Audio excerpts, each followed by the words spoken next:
महाभारत में कई बड़े बड़े और ताकतवर योद्धा हुए और आज हम उन्हीं पावरफुल कैरेक्टर्स को उनके पावर्स और स्ट्रेंथ के अकॉर्डिंग रैंक करने वाले हैं। तो जो जितना पावरफुल हो उतना ऊपर। So here are 10 strongest characters of Mahabharat.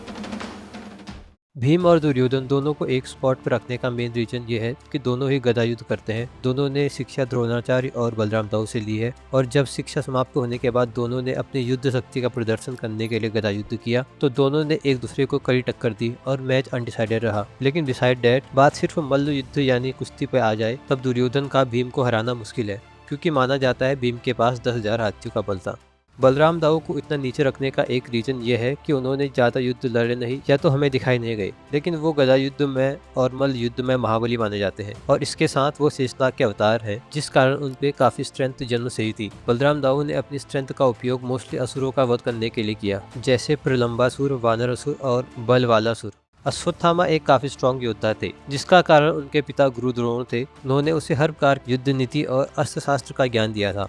इसके अलावा अश्वत्थामा को भगवान शिव का अंश भी माना जाता है, क्योंकि द्रोणाचार्य ने भगवान शिव की तपस्या करके उनके समान वीर पुत्र की कामना की थी और भगवान शिव ने उनकी मनोकामना पूरी की थी। इसके अलावा उनके माथे पे एक मणि थी जो उन्हें भूख, प्यास और बीमारी से बचाती थी, जिस कारण वो लंबे समय तक बिना खाए पिए युद्ध लड़ सकते थे, जो हर किसी योद्धा के बस की बात नहीं है। कर्ण निसंकोची महाभारत का एक मोस्ट पावरफुल कैरेक्टर है, क्योंकि सबसे पहले वो सूर्यदेव का अंश है और उसका जन्म भी स्पेशल कवच कुंडल के साथ हुआ था, जिसे भेद पाना किसी भी योद्धा के लिए काफी कठिन है। इसके अलावा कर्ण ने धनुर्विद्या का ज्ञान गुरु द्रोण से लिया और ब्रह्मास्त्र का ज्ञान भगवान परशुराम से, और बाद में महाभारत के युद्ध से पहले शक्ति अस्त्र इंद्रदेव से लिया। इन शक्तियों के कारण कर्ण को एक काफी डेडली अपोनेंट माना जाता है, लेकिन महाभारत के युद्ध में उसके पास इन सब में से कुछ नहीं था। कुंडल कवच इंद्रदेव ने ले लिए, ब्रह्मास्त्र और दिव्य अस्त्रों की शिक्षा को उसे भूलने का श्राप मिल गया और शक्ति अस्त्र का उपयोग उसे घटोत्कच पे करना पड़ा।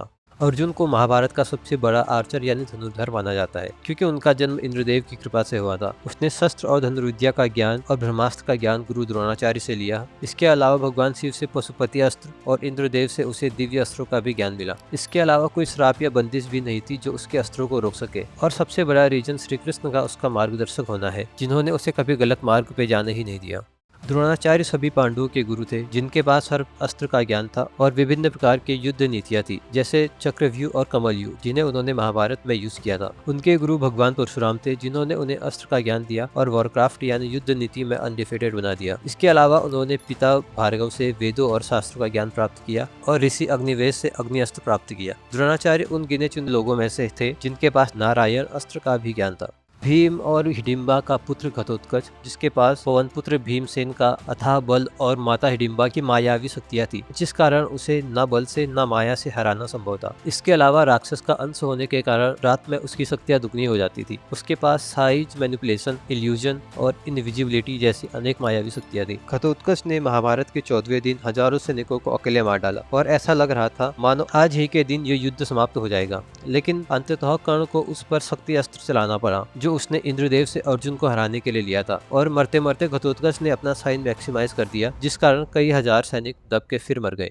भीष्म पितामह अष्टवसु का अवतार थे। वे पिछले जन्म में ध्युवसु यानी देवता थे, जिन्हें महर्षि वशिष्ठ ने मृत्युलोक में जन्म लेने का श्राप दिया था, जिस कारण वे बचपन से ही काफी पावरफुल थे और उनके 3 गुरु भी थे। उन्होंने देवगुरु बृहस्पति से दंड नीति और राजा के कर्तव्यों की शिक्षा ली, असुर गुरु शुक्राचार्य से राजनीति और नीति शास्त्र की शिक्षा ली और भगवान परशुराम से अस्त्र शस्त्र और युद्ध कला सीखी, जिस कारण वे अनडिफीटेबल बन गए। इसके अलावा उन्हें अपने पिता महाराज शांतनु से इच्छा मृत्यु का वरदान भी प्राप्त था, जिस कारण उन्हें मारना तब तक संभव नहीं था जब तक वह स्वयं न चाहे। और महाभारत के युद्ध में उन्होंने 10 दिन तक कौरव सेना का प्रतिनिधित्व किया और एक रात पहले अर्जुन को अपनी मृत्यु का भेद बताकर युद्ध से विदाई ले ली, और 18वें दिन जब युद्ध समाप्त हुआ तो बाणों की सैया में अपने प्राण त्याग दिए। भीम और हिडिंबा का पुत्र घटोत्कच तो काफी शक्तिशाली था ही, लेकिन घटोत्कच का पुत्र बर्बरिक शक्ति में उससे भी आगे निकल गया। बर्बरिक को पिता घटोत्कच से बुद्धि और शक्ति का ज्ञान मिला और माता मौरवी से भी बुद्धि और शक्ति का ज्ञान मिला। बर्बरिक ने दादी हिडिंबा से मायावी शक्तियों और युद्ध नीति का ज्ञान प्राप्त किया और श्री कृष्ण से मार्गदर्शन प्राप्त कर ऋषि विजयसेन से शस्त्र शिक्षा प्राप्त करने चला गया, जहाँ उन्हें शिवजी और कहीं कामाक्षा देवी के आशीर्वाद से 3 पावरफुल एरोस यानी बाण प्राप्त हुए, जिन्हें चलाने का ज्ञान विजयसेन ने उन्हें दिया। पहला बाण सभी टारगेट्स को मार्क कर देता था